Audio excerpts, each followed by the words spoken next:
In a city known for its beauty, culture, and opportunity, there's another story unfolding, one that often goes unseen. At Be the Light Miami, we believe it's time to change the story of homelessness. Behind every face is a name, a history, and a hope for something better. Our aim is not just to transform lives through helping the homeless, but we also want to be able to tell their stories, connect them with services, and show their journeys of transformation along the way. And our hope is by doing this that we're going to be able to change perceptions of the homeless and helping the homeless in Miami, Florida by bringing the community together. So join us on our journey of transformation and thanks for being the light. So I'm here with Omri today, and I just wanted to have a quick conversation with him about some of the ideas that he has as far as different ways that we could help the homeless and different ways to do that. So my company's name is Intuitive Flow Systems, and what we do is we specialize in neurodivergent of all types, right?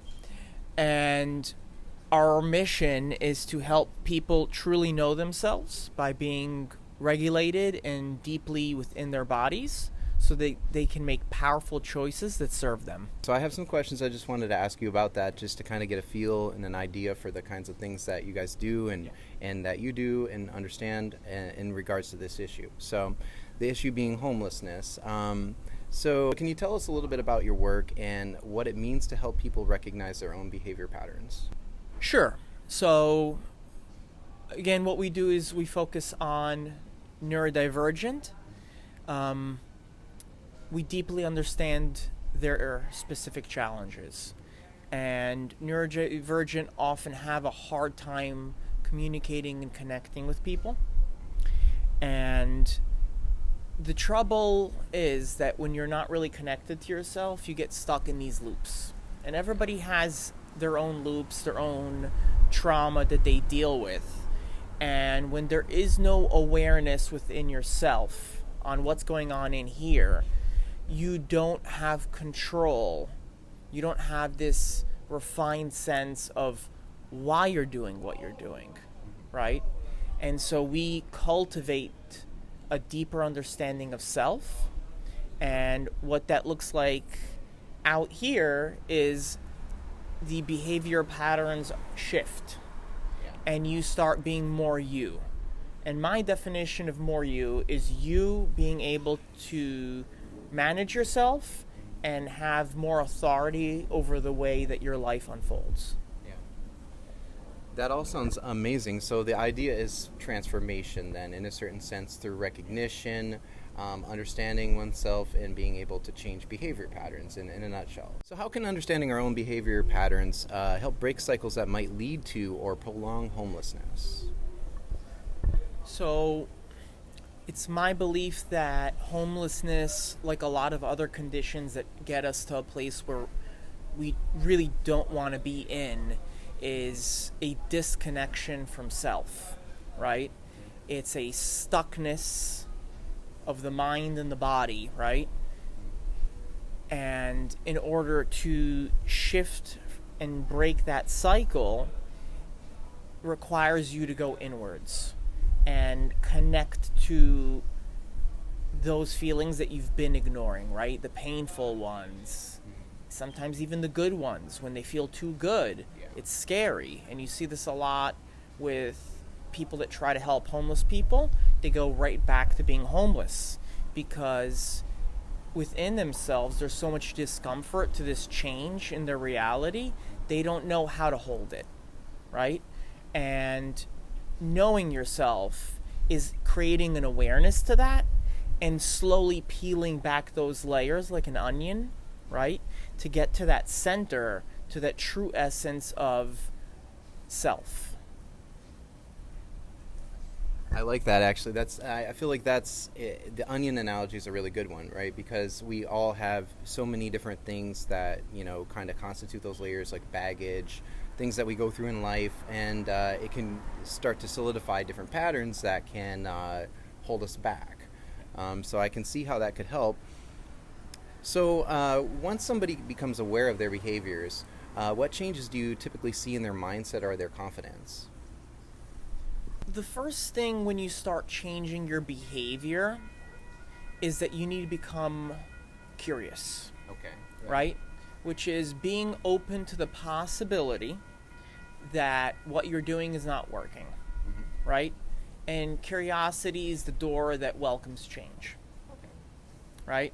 I think that is the first key, because once you have curiosity, you start seeing glimpses, and you'll be having these moments where you're seeing things a little bit more clearly, but you're just not there yet, right? It's almost a transparency to that onion, right? Where you can kind of see the center, but you really can't. And it's this process of ebbing and flowing and working your way towards the center, right? You can't just cut right through, because we want life to be that simple. But the reality is we need to work our way towards the middle. Yeah. That makes really good sense. And so it's not just like, going at it with a plow and just trying to just go right for the thing, because a lot of times that can turn people off and maybe shut them down, right? So finding ways to deal with and communicate with people and maybe help them to be able to tell their stories or to understand themselves better could help them to maybe change their own trajectories in certain ways, in ways that they might not be able to if they're not, if not as aware of the things that are present in that story, for instance, maybe. For our team members and our volunteers, how can understanding behavior patterns help us to connect more effectively with the people that we serve? I love that question. And what's so amazing is the answer is actually radically simple. It's meeting people where they are without judgment, and understanding that the process of changing who you are to becoming something so substantially different from where you are right now is a very difficult process that requires a lot of empathy, and not looking at things through your lens, but meeting people where they are and understanding that big changes start with small steps, right? And if you are projecting your belief that this person, you're giving them all this help, why aren't they XYZ, is not meeting them where they are, right? It's understanding that they have gotten to a place that no one wants to get to, right? And understanding that they want to get out, but there's going to be so much love and empathy and understanding there to support that process, right? Because people, whether they're connected to emotions or not, can intuitively feel when somebody is kind and somebody is loving, because it comes out in the way you speak, right? In the way you carry yourself. And so empathy, right? True empathy is what's needed to make a difference in that type of work. I would say that's really the key. I like that. And I just want to thank you for taking the time to talk with us today and give your thoughts on all of this. Thank you so much, Omri. Appreciate it. All right, so I hope you enjoyed our interview with Omri. I'm really excited about the things that are to come, and if you want to join in the conversation, I'm going to be putting an email up at the end of this video, as well as some information in the description below. So I encourage you to join in the conversation if you've got any ideas on how to help the homeless, and we look forward to continuing this conversation with as many people as we can to get to know and understand more clearly how we can help the homeless. And as always, thanks for being the light.